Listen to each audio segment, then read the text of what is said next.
السلام علیکم، میں ہوں شاہزیب خانزادہ۔ گلگت بلتستان کے سابق چیف جج رانا شمیم کے بیان حلفی کی خبر پر آج اسلام آباد ہائی کورٹ میں سماعت ہوئی، جس میں رانا شمیم نے خبر میں شائع ہونے والے بیان حلفی کے متن کی تصدیق کر دی، مگر عدالت میں اصل بیان حلفی پیش نہیں کیا، جس پر عدالت نے واضح کیا کہ اگر 13 دسمبر تک اصل بیان حلفی پیش نہیں کیا گیا تو توہین عدالت کے کیس میں فرد جرم عائد کر دی جائے گی۔ ساتھ ہی رانا شمیم نے دعویٰ کیا کہ انہیں پاکستان میں اور ان کے نواسے کو بیرون ملک ہراساں کیا جا رہا ہے۔ سماعت کے دوران رانا شمیم کے وکیل لطیف آفریدی نے عدالت کو بتایا کہ بیان حلفی کا متن درست ہے لیکن شائع کرنے کے لیے نہیں دیا۔ جسٹس اطہر من اللہ نے ریمارکس دیے کہ جو بیانیہ بنایا جا رہا ہے وہ تکلیف دہ ہے، اگر اس بیانیے میں ذرا سی بھی حقیقت ہے تو میں ذمہ داری لیتا ہوں۔ اس بیان حلفی سے اس عدالت کی ساکھ پر سوالیہ نشان اڑ گیا۔ جسٹس اطہر من اللہ نے لطیف آفریدی سے مکالمہ کرتے ہوئے کہا کہ میں آپ کو اس کیس کے حوالے سے بتانا چاہتا ہوں، ججز کے خلاف بیان بازی اور الزامات کا ایک بیانیہ تشکیل دے دیا گیا ہے۔ ہم ججز کوئی پریس کانفرنس نہیں کر سکتے کہ اپنا موقف پیش کریں، ججز کو اس طرح پریشرائز کیا جا رہا ہے۔ سپریم کورٹ کے اس وقت کے چیف جسٹس نے گلگت کے چیف جج کے سامنے فون پر بات کی، 2 حاضر سروس ججز کی ملاقات ہوئی اور بات 3 سال بعد باہر آئی۔ اس عدالت کے معزز جج کا نام لیا گیا جو ان دنوں ملک میں موجود ہی نہیں تھے۔ کہا گیا کہ ملزم کو الیکشن سے پہلے باہر نہیں آنا چاہیے۔ جسٹس اطہر من اللہ نے ریمارکس دیے کہ میں خود جسٹس محسن اختر کیانی اور جسٹس میاں گل حسن اورنگزیب ان دنوں عدالت میں ہوتے تھے۔ عوام کو تاثر دیا گیا کہ اس عدالت کے ججز پر چیف جسٹس آف پاکستان نے دباؤ ڈالا۔ اس اسٹوری کی شائع ہونے کی ٹائمنگ بھی بہت اہم ہے کیونکہ اپیل زیر سماعت ہے۔ جسٹس اطہر من اللہ نے مزید ریمارکس دیے کہ مجھے کسی اور عدالت کی فکر نہیں، مجھے اسلام آباد ہائی کورٹ کی فکر ہے۔ مجھے میرے تمام ججز پر فخر اور بھروسہ ہے۔ یہ عدالت کسی کو اجازت نہیں دے گی کہ لوگوں کا بھروسہ عدالتوں سے اٹھ جائے۔ وکیل لطیف آفریدی نے کہا کہ یہ پہلی مرتبہ نہیں ہوا کہ ججز پر ایسے الزامات لگائے گئے ہوں۔ جسٹس اطہر من اللہ نے ریمارکس دیے کہ دستاویز اس وقت کہاں ہے۔ وکیل لطیف آفریدی نے بتایا کہ بیان حلفی درخواست گزار کے نواسے کے پاس ہے جو طالب علم ہے اور آج کل انڈر گراؤنڈ ہے، اسے ہراساں کیا جا رہا ہے، جس پر جسٹس اطہر من اللہ نے ریمارکس دیے کہ برطانیہ میں ایسا نہیں ہوتا کہ آپ کو خطرہ ہو اور آپ انڈر گراؤنڈ ہو جائیں۔ اس عدالت پر اتنا بڑا الزام لگایا گیا اور آپ کے موکل اصل بیان حلفی جمع ہی نہیں کرا رہے۔ اٹارنی جنرل نے کہا کہ ان کے ایک لڑکے کو اگر برطانیہ میں ہراساں کیا جا رہا ہے تو یہ سنگین مسئلہ ہے، بتایا جائے اسے کون ہراساں کر رہا ہے۔ ہم نے خط لکھا اور کہا کہ پاکستانی ہائی کمیشن کے ذریعے بیان حلفی دے دیں۔ وکیل لطیف آفریدی نے کہا کہ رانا شمیم کو لندن جانے کی اجازت دے دیں تاکہ وہ اصل بیان حلفی لے کر آ جائیں، مگر عدالت نے ریمارکس دیے کہ رانا شمیم کو بیرون ملک جانے کی ضرورت نہیں۔ اگر رانا شمیم نے یہ بیان حلفی کسی اور مقصد کے لیے بنایا ہے اور اشاعت کے لیے نہیں دیا تو اس کے نتائج ہوں گے۔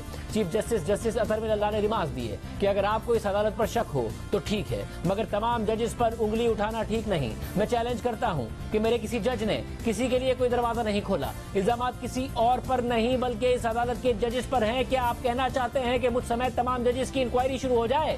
جس کے بعد عدالت نے رانا شمیم کو اصلی بیان حلفی جمع کرانے کی مہلت دیتے ہوئے خبردار کیا کہ پیر تک اصل بیان حلفی جمع نہیں کرایا گیا تو فرد جرم عائد کر دی جائے گی۔ ساتھ ہی کیس کی سماعت پیر یعنی 13 دسمبر تک کے لیے ملتوی کر دی گئی۔ اب اہم بات یہ ہے کہ عدالتی شو کاز نوٹس پر جو رانا شمیم نے تحریری جواب عدالت میں جمع کرایا ہے اس کے مطابق رانا شمیم نے لکھا ہے کہ اس بیان حلفی کے پیچھے صرف ایک وجہ تھی اور وہ وجہ اپنی اہلیہ کے انتقال سے پہلے وہ وعدہ تھا کہ میں ریکارڈ کی درستگی کے لیے اس حقیقت کو تحریری طور پر لکھ کر محفوظ رکھوں۔